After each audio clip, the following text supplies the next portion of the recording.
सभी लोगों का एक बार फिर से अपनी क्लास में वेलकम किया जाता है। आज हम पार्ट 1 की केमिस्ट्री चैप्टर नंबर 5 का एक नया आर्टिकल जो है उसको स्टार्ट करेंगे। इससे पहले बच्चों हमने कुछ आर्टिकल किए थे बोहर के मॉडल के बारे में। बोहर के मॉडल को यूज़ करके हमने जो है रेडियस ऑफ ऑर्बिट फाइंड किया था, इसके बाद energy of the revolving electron find की थी। आज का जो हमारा नया मुद्दा है वो है स्पेक्ट्रम। स्पेक्ट्रम के बारे में हमने बात करनी है। स्पेक्ट्रम क्या है, कितनी तरह का होता है और दुनिया के अंदर जो है, नेचर के अंदर जो है कितने स्पेक्ट्रम हैं और हम किस स्पेक्ट्रम में देख रहे हैं, लाई कर रहे हैं। बच्चों स्पेक्ट्रम जो है बेसिकली ये है कि कोई भी रेडिएशन है ना वो मुख्तलिफ कलर से मिलके बनी हुई है। जिस तरह विजिबल रेडिएशन है ना, तो विजिबल रेडिएशन जो है ये 7 रंगों से मिलके बनी हुई है। कितने रंगों से? 7 रंगों से मिलके बनी है। और इन रंगों को याद करने के लिए हम यहाँ पे ना एक लफ्ज़ याद रख लेंगे, वर्ड एक जो है वो याद कर लेंगे, वो है वेबगायर। ठीक है, वेबगायर। ये देखिए, इस वर्ड को अगर आप याद कर लें तो जितने भी कलर हैं विजिबल लाइट के अंदर जिससे मिलके विजिबल लाइट बनी है वो आपको याद हो जाएंगे। V stands for violet, indigo, blue, green, yellow, orange and red. और अगर देखा जाए ना तो इन कलर्स की वेवलेंथ इधर को इंक्रीज़ करेगी, यानी कि सबसे ज़्यादा अगर इन कलर्स में देखा जाए ना तो इसकी वेवलेंथ ज़्यादा है और इसकी कम है। और अगर एनर्जी का रिलेशन देखा जाए तो एनर्जी का जो रिलेशन है बच्चों वो इस तरह है, क्योंकि आपने मैक्स प्लैंक क्वांटम थ्योरी पढ़ी, उसमें आपने देखा कि एनर्जी और वेवलेंथ एक दूसरे के इन्वर्सली हैं। तो याद रखना है आपने कि जिस कलर की वेवलेंथ ज़्यादा होगी उसकी एनर्जी कम होगी, तो जिस कलर की एनर्जी कम होगी उसकी वेवलेंथ ज़्यादा होगी। तो इसका मतलब तो हमें समझ आ गया कि रेड कलर जो है उसकी वेवलेंथ ज़्यादा है, उसकी एनर्जी कम है। तो बात हम कर रहे हैं बच्चों स्पेक्ट्रम की। तो स्पेक्ट्रम जो है क्या होता है, देखो कोई भी लाइट जो मुख्तलिफ कलर से मिलके बनी हुई है, जब उसको आप प्रिज्म से पास करते हो तो वो कलर जो हैं जिससे मिलके लाइट बनी हुई वो कलर एक दूसरे से स्प्लिट हो जाते हैं, एक दूसरे से सेपरेट हो जाते हैं। तो लाइट का अपने मुख्तलिफ कलर्स के अंदर स्प्लिट हो जाने का जो अमल है ना, इसको बोलते हैं spectrum. Dispersion of the light into its components when pass through the prism is called spectrum. ठीक है ना, या dispersion of light after passing through the prism is called spectrum. तो बच्चों लाइट का प्रिज्म से गुजरने के बाद अपने रंगों के अंदर बट जाना, डिवाइड हो जाना, तकसीम हो जाना, इसको बोलते हैं स्पेक्ट्रम। ठीक है, तो इसी तरह बच्चों हम जो विजिबल लाइट है इसको जब हम स्पेक्ट्रम से देखते हैं ना तो ये स्पेक्ट्रम जो है ना, ये लाइट जो है ना 7 रंगों में चेंज हो जाती है। ठीक है ना, कि कौन कौन से रंगों में, ये देखो, ये फॉर एग्जांपल मेरे पास स्पेक्ट्रम है और ये लाइट है मेरे पास विजिबल लाइट। इसको जब मैंने प्रिज्म से पास किया ना तो ये देखें बच्चों ये मुख्तलिफ कलर्स के अंदर स्प्लिट हो गई है। कौन से कलर हैं? ये 7 कलर हैं, वायलेट है, इंडिगो है, ब्लू है, green, yellow, orange and red. यहाँ पे देखो 2 मैंने एरो लगाए हुए हैं, ये एरो जो है एनर्जी का है, ये जो है वेवलेंथ का है। तो बच्चों यहाँ पे देखो, यहाँ पे बात आती है कि कौन सा कलर जो है किस तरह से बेंड होगा। ठीक है ना, कौन सा कलर कब बेंड होगा।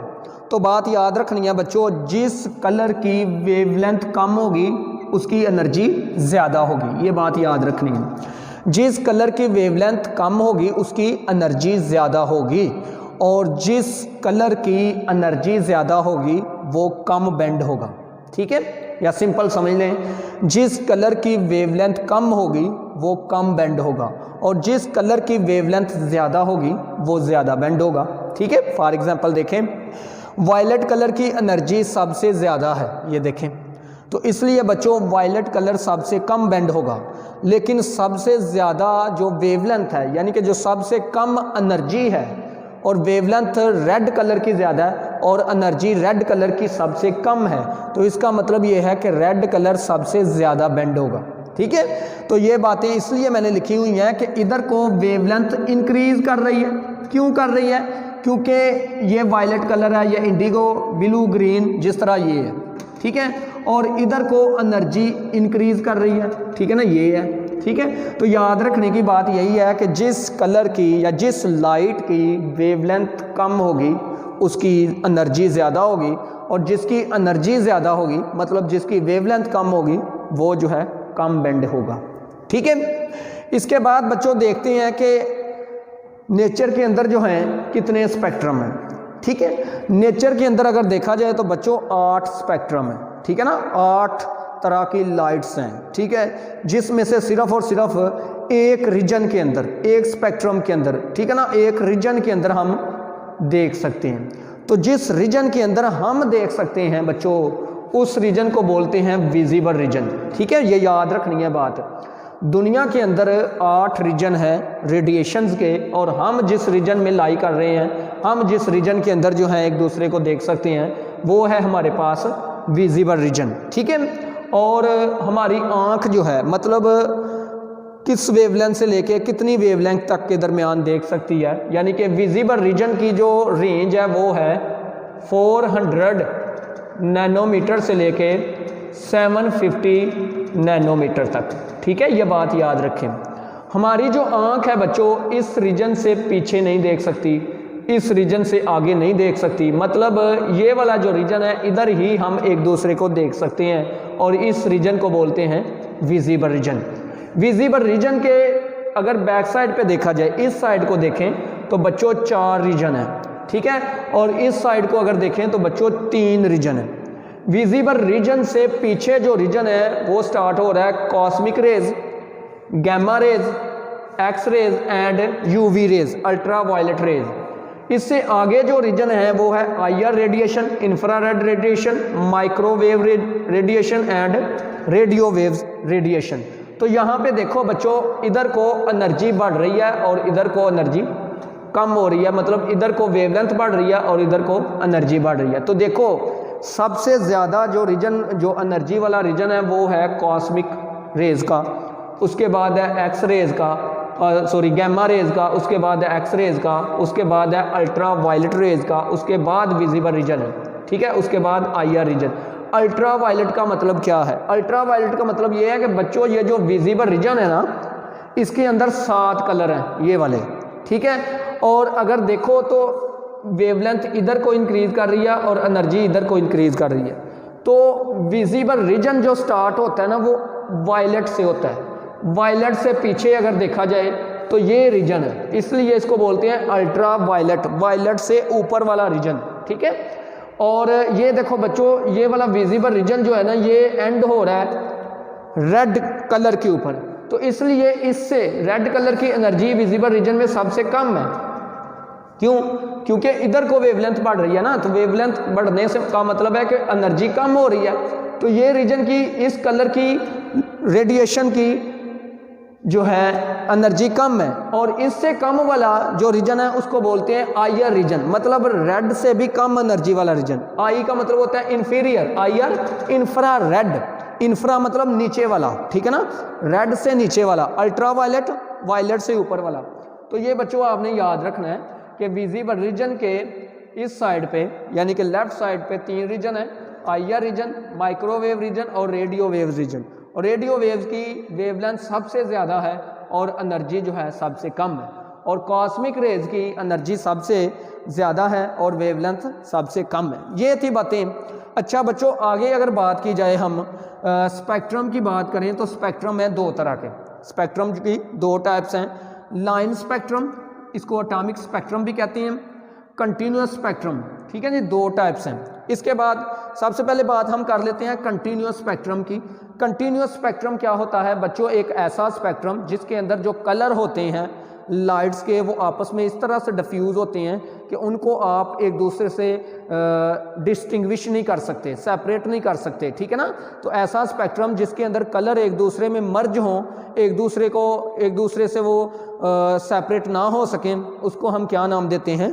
Continuous spectrum. For example rainbow, rainbow को अगर देखा जाए तो रेनबो जो है बच्चों 7 कलर से मिलके बनती है, लेकिन हमें जो कलर नज़र आ रहे होते हैं ना वो 3 या 4 कलर नज़र आ रहे होते हैं, और वो भी जो कलर हमें नज़र आ रहे होते हैं वो भी एक दूसरे में इतने मर्ज होते हैं, इतने डिफ्यूज़ होते हैं कि हमें पता ही नहीं चल रहा होता कि कौन सा कलर जो है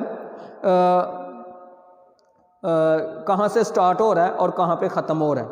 तो ऐसा स्पेक्ट्रम जिसके अंदर कलर एक दूसरे में मर्ज हों और हम उनको एक दूसरे से सेपरेट ना कर पाएँ, उसको बोलते हैं बच्चों continuous spectrum. It is the property of the bulk matter. Molecule का जो स्पेक्ट्रम होता है बच्चों वो कंटिन्यूस स्पेक्ट्रम होगा, यानी कि मालिक्यूल जब भी स्पेक्ट्रम देगा, मालिक्यूल के ऊपर जब भी लाइट पड़ेगी, उसके बाद उसका जब स्पेक्ट्रोफोटोमीटर से उसको देखा जाएगा तो वो जो स्पेक्ट्रम देगा बच्चों वो कंटिन्यूस स्पेक्ट्रम देगा। इसके बाद बात करते हैं दूसरी टाइप की, लाइन स्पेक्ट्रम। इसको एक और नाम दिया जाता है एटॉमिक स्पेक्ट्रम का। तो लाइन स्पेक्ट्रम या एटॉमिक स्पेक्ट्रम क्या है? ऐसा स्पेक्ट्रम बच्चों जिसके अंदर कलर जो है एक दूसरे से डिस्टिंग्विश हो जाते हैं, एक दूसरे से अलग-अलग हो सकते हैं, उसको हम नाम देते हैं लाइन स्पेक्ट्रम या atomic spectrum. Incandescent bulb line spectrum को एक और नाम दिया जाता है एटॉमिक स्पेक्ट्रम का, ठीक है। तो इसके ऐसा स्पेक्ट्रम है जिसके अंदर जो कलर्स होते हैं, जो लाइट्स की रेडिएशंस के कलर होते हैं वो एक दूसरे से सेपरेट हो सकते हैं। हम बता सकते हैं कौन सा कलर कहाँ पे ख़त्म हो रहा है, कहाँ पे स्टार्ट हो रहा है। अच्छा, लाइन स्पेक्ट्रम की फर्दर जो अगर क्लासिफिकेशन की जाए तो बच्चों इसकी 2 टाइप्स हैं, और ये समटाइम शॉर्ट में पूछता है कि लाइन स्पेक्ट्रम की जो है ना आप टाइप्स बताएं। तो इसकी 2 टाइप्स हैं बच्चों, atomic absorption spectrum and atomic emission spectrum, ठीक है। तो what is the difference between atomic absorption spectrum and atomic emission spectrum? तो एटॉमिक अब्जॉर्प्शन स्पेक्ट्रम बच्चों ऐसा स्पेक्ट्रम है जो लाइट की अब्जॉर्प्शन के बारे में बताएगा, और एटॉमिक एमिशन स्पेक्ट्रम है ऐसा स्पेक्ट्रम जो लाइट के अंदर डिफरेंट वेवलेंथ की एमिशन के बारे में बताएगा। तो इसको अगर डिफाइन किया जाए लाइट एमिशन स्पेक्ट्रम को, लाइट अब्जॉर्प्शन स्पेक्ट्रम की अगर डेफिनेशन की जाए तो ऐसा स्पेक्ट्रम जिसके अंदर डार्क लाइंस को सेपरेट किया जाए ब्राइट लाइंस के साथ, या ब्राइट बैकग्राउंड भी कह सकते हैं आप। ब्राइट लाइंस की जगह बच्चों ब्राइट बैकग्राउंड भी लिख सकते हो, ठीक है। ऐसा स्पेक्ट्रम जिसके अंदर डार्क लाइंस को ब्राइट बैकग्राउंड के साथ सेपरेट किया जाए उस स्पेक्ट्रम को बोलते हैं एटॉमिक अब्जॉर्प्शन स्पेक्ट्रम, ठीक है ना। ये आपके सामने मैंने एक पट्टी सी लिखी बनाई है, ये एग्जांपल है एटॉमिक अब्जॉर्प्शन स्पेक्ट्रम की। यहाँ पे देखें बच्चों मैंने कुछ लाइंस लगाई हैं जो डार्क हैं। ये डार्क लाइंस का क्या मतलब है, और ये जो ब्राइट बैकग्राउंड है इसका क्या मतलब है? इसका मतलब ये है कि ये जो डार्क लाइंस है ना, इसका मतलब है कि इस वेवलेंथ की जो लाइट है वो अब्जॉर्ब हो चुकी है, ठीक है। और ये जो ब्राइट आपको स्पेस नजर आ रही है ना, इसका मतलब है इस वेवलेंथ की लाइट जो है ये अमिट हुई है, ठीक है। तो याद रखना है ये जो डार्क लाइंस नजर आ रही है ना, इसका मतलब है कि यहाँ पे जो वेवलेंथ थी ना वो अब्जॉर्ब हो चुकी है, और ये जो ब्राइट आपको नजर आ रहा है इसका मतलब है कि ये वाली जो वेवलेंथ की लाइट है ना ये अमिट हुई है। इसके बाद अगर चलते हैं इधर दूसरी टाइप के ऊपर, एटॉमिक एमिशन स्पेक्ट्रम। तो एटॉमिक एमिशन स्पेक्ट्रम की अगर बात की जाए बच्चों तो ऐसा स्पेक्ट्रम जिसके अंदर ब्राइट लाइंस को सेपरेट किया जाए डार्क बैकग्राउंड के साथ। ये देखें ये एक पट्टी सी बनाई है, इसके अंदर बच्चों ये जो आपको लाइंस नजर आ रही हैं ना ब्राइट, इनको सेपरेट किया गया है डार्क बैकग्राउंड। ये ब्राइट लाइंस का मतलब क्या है? ये ब्राइट लाइंस का मतलब है कि यहाँ पे जो रेडिएशन थी ना इस वेवलेंथ की, यहाँ पे जो वेवलेंथ थी वो लाइट अमिट हुई है, और ये जो है ना ये आपको डार्क जो नज़र आ रहा है इसका मतलब है इस वेवलेंथ की जो रेडिएशन है अब्जॉर्ब हुई है, ठीक है। ये थी बच्चों 2 जो है बेसिकली इसकी टाइप्स थी, ठीक है। इसके बाद बच्चों इसकी हमने एग्जाम्पल भी तो करनी है, क्योंकि इसकी एग्जाम्पल की है रेनबो, तो इसकी भी तो करनी है। तो बच्चों इसकी एग्जाम्पल करनी है हमने हाइड्रोजन स्पेक्ट्रम, ठीक है। समटाइम एमसीक्यूज में पूछता है वो कि हाइड्रोजन स्पेक्ट्रम जो है ये किसकी एग्जाम्पल है। तो हाइड्रोजन जो है, हाइड्रोजन का जो स्पेक्ट्रम है बच्चों ये है लाइन स्पेक्ट्रम की एग्जाम्पल, या एटॉमिक स्पेक्ट्रम की एग्जाम्पल कह सकते हैं। तो हाइड्रोजन का स्पेक्ट्रम कैसे जो नज़र आया बच्चों, सबसे पहले जब हाइड्रोजन का स्पेक्ट्रम, हाइड्रोजन गैस को डिस्चार्ज ट्यूब के अंदर रख के उसमें से जब हमने करंट पास किया तो हाइड्रोजन से जो लाइट निकली थी उसको हमने जब देखा तो वो ब्लूइश वायलेट लाइट थी। ठीक है ना, मैं बताने लगा हूँ कि हाइड्रोजन के स्पेक्ट्रम को कैसे स्टडी किया। बच्चों, हाइड्रोजन के स्पेक्ट्रम को स्टडी करने के लिए सबसे पहले हमने क्या काम किया, जो हाइड्रोजन गैस थी उसको स्पेक्ट्रोफोटोमीटर उसके डिस्चार्ज ट्यूब के अंदर रखा। डिस्चार्ज ट्यूब में रख के उसमें से जब करंट पास किया गया तो हाइड्रोजन से जो रेज़ निकली, हाइड्रोजन गैस से जो रेज़ अमिट हुई, उसको जब हमने स्पेक्ट्रोफोटोमीटर से देखा तो वो जो है ना एक ही कलर की लाइट नज़र आई। ठीक है ना, हाइड्रोजन से जो लाइट अमिट हुई ना रिजॉल्विंग पावर स्पेक्ट्रोफोटोमीटर से देखा गया तो वो सिर्फ और सिर्फ एक ही कलर की थी। और उसका रंग कौन सा था, कलर कौन सा था बच्चों, वो थी ब्लूइश। ठीक है ना, ब्लूइश कलर की रेडिएशन जो है अमिट की गई। ठीक है ना, ये ब्लूइश कलर की रेडिएशन को जब हाई रिजॉल्विंग पावर स्पेक्ट्रोफोटोमीटर से देखा गया ना तो ये ब्लूइश कलर की जो लाइट थी फर्दर बच्चों 5 हिस्सों में डिवाइड थी। और वो जो 5 डिफरेंट रेडिएशंस के अंदर स्प्लिट हो गई।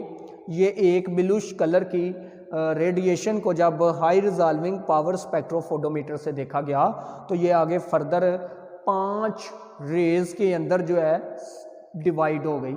और वो जो 5 रेज थी उनको हमने नाम दे दिया स्पेक्ट्रल सीरीज़ का।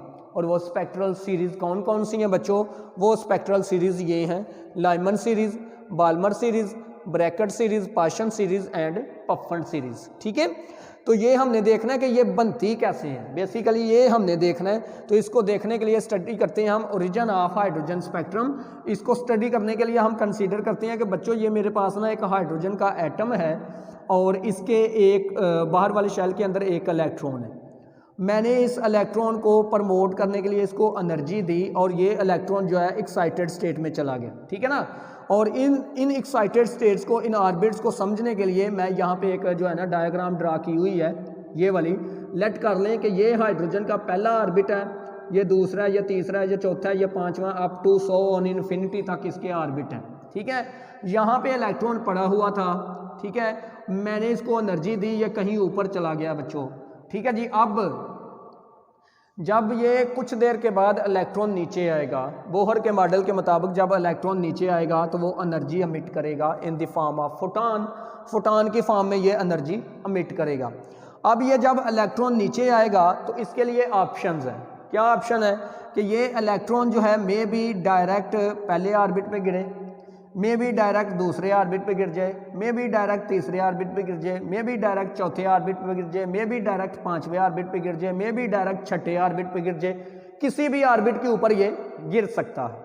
ठीक है, तो लेट्स से फॉर एग्जांपल देखो, अगर बच्चों अब डिफरेंट ऑप्शन को यूज़ करना है, हमने बात ये की है कि हाइड्रोजन का जब स्पेक्ट्रम देखा गया वो ब्लूइश वायलेट कलर का था।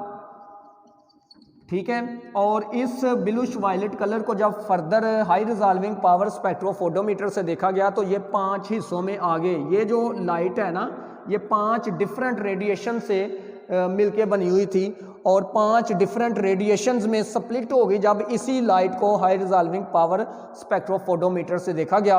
और वो जो 5 डिफरेंट रेडिएशंस बनी उनको स्पेक्ट्रल सीरीज़ का नाम दिया और वो सीरीज़ ये हैं। और अब हम समझने लगे हैं कि ये सीरीज़ कैसे बनी। तो वो ही समझाने के लिए बच्चों मैंने कंसीडर किया कि ये इलेक्ट्रॉन है, इसको एनर्जी दी, प्रमोट हो गया, कहीं ऊपर चला गया है, अब इसने नीचे आना। अगर इलेक्ट्रॉन बच्चों किसी भी ऑर्बिट से, शर्त यह है किसी भी ऑर्बिट पे पहले ऑर्बिट पे गिरता है, याद रखना है आपने, अगर इलेक्ट्रॉन किसी भी ऑर्बिट से, शर्त यह है कि पहले ऑर्बिट पे गिरता है तो उस वक्त बच्चों जो स्पेक्ट्रल सीरीज क्रिएट होनी है, ओरिजिनेट होनी है, उस सीरीज को बोलना है हमने लाइमन सीरीज।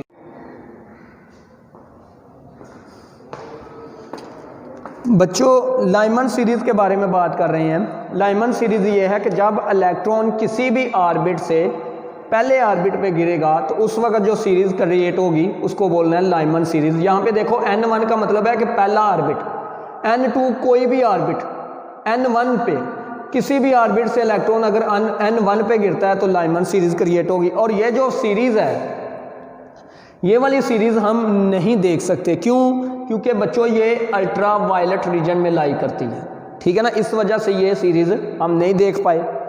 इसके बाद आगे है जी बाल्मर सीरीज़। देखो जब कहीं से भी इलेक्ट्रॉन गिरता है दूसरे ऑर्बिट पे, कंडीशन है दूसरे ऑर्बिट पे गिरे, तो उस वक्त जो लाइट अमिट होगी और जिस सीरीज़ के अंदर ये रीजन आएगा उसको बोलेंगे बच्चों बाल्मर सीरीज़। और बाल्मर सीरीज़ जो है ये विजिबल रीजन में लाई करती है, ठीक है। तो ये वाला जो कलर है इस सीरीज़ को हम देख सकते हैं, और इसी सीरीज़ की वजह से जो इसका कलर था वो था ब्लूइश वायलेट कलर। और ये देखो यहाँ पे n1 है दूसरा ऑर्बिट जहाँ पे इलेक्ट्रॉन गिरना है, और जहाँ से इलेक्ट्रॉन गिरना है 3 4 5 6 अप टू सो ऑन, कहीं से भी इलेक्ट्रॉन गिर सकता है। इसके बाद बच्चों अगर इलेक्ट्रॉन गिरता है तीसरे ऑर्बिट पे, चौथे से, पाँचवें से, छठे से, सातवें से, किसी भी ऑर्बिट से इलेक्ट्रॉन अगर तीसरे ऑर्बिट पे गिरता है तो उस वक्त जो सीरीज़ क्रिएट होगी वो होगी ब्रैकेट सीरीज़। और ये जो सीरीज़ लाई करेगी इसको बोलते हैं इंफ्रारेड रीजन के अंदर ये लाई करेगी, इसको भी आप देख नहीं पाओगे। आगे बात करते हैं, अगर इलेक्ट्रॉन गिरता है दूसरे ऑर्बिट, पाँचवें ऑर्बिट से, छठे से, सातवें से, आठवें से, नौवें से, 10वें से, चौथे ऑर्बिट पे, फाइनल चौथे पे गिरना चाहिए। अगर चौथे ऑर्बिट के ऊपर इलेक्ट्रॉन आके गिरता है उस वक्त जो सीरीज़ क्रिएट होती है बच्चों वो है पाशन सीरीज, और ये भी सीरीज IR रीजन के अंदर लाई करेगी, ठीक है। इसके बाद बच्चों अगर इलेक्ट्रॉन कहीं से भी गिरता है पाँचवें ऑर्बिट पे तो ये जो सीरीज़ क्रिएट होगी इसको बोलेंगे पफंड सीरीज़, और ये भी जो है आप नहीं देख सकते। तीन जो सीरीज़ है IR रीजन के अंदर लाई कर रही हैं, ये सीरीज़ आप नहीं देख सकते। अल्ट्रा वायलेट सीरीज़ आप नहीं देख सकते क्योंकि हमारी जो आँख है उसकी लिमिट नहीं है, उसकी लिमिट है 400 नैनोमीटर से 750 नैनोमीटर तक, और वहाँ तक देख सकती है। और ये जो रीजन है, ये जो मैंने लिमिट्स आपको बताई हैं ये विजिबल रीजन की लिमिट्स हैं, ठीक है। तो विजिबल रीजन के अंदर यही सीरीज लाई करती है। इसके बाद एक और भी सीरीज है कि अगर इलेक्ट्रॉन जो है छठे ऑर्बिट पे गिर जाता है तो उस वक्त जो सीरीज़ क्रिएट होगी बच्चों वो सीरीज़ होगी हेम्फ्री डेवी सीरीज़, और वो आपके सिलेबस में नहीं है, लेकिन वो सीरीज़ जो है वो किस में लाई करेगी, वो फार इंफ्रारेड रेडिएशंस के अंदर लाई करेगी। तो बच्चों ये था आज का हमारा टॉपिक स्पेक्ट्रम, स्पेक्ट्रम के बारे में। स्पेक्ट्रम क्या है, कितनी इसकी टाइप्स हैं, किस किस तरह के स्पेक्ट्रम है, कितनी तरह के स्पेक्ट्रम हमारे नेचर के अंदर हैं, तो ये आज हमने पढ़ा है। नेक्स्ट इंशाल्लाह जो है अगला हम बात करेंगे कि कौन सा इलेक्ट्रॉन किस ऑर्बिट से कहाँ पे गिरता है, उसकी फ्रीक्वेंसी क्या है, उसकी एनर्जी क्या होगी, और उसका वेव नंबर क्या होगा, और इसके बाद जो है बोहर मॉडल के ऊपर जो है कौन कौन से ऑब्जेक्शंस आए, इन सारी बातों को हम इंशाल्लाह अगली क्लास में कवर करेंगे। तब तक के लिए आप इसी को पढ़ें, इसको देखें, समझें। जिस चीज़ की समझ नहीं आती आपके पास मेरा कॉन्टैक्ट नंबर है, उससे आप पर्सनली तौर पे रब्ता कर सकते हैं, पूछ सकते हैं। ओके जी।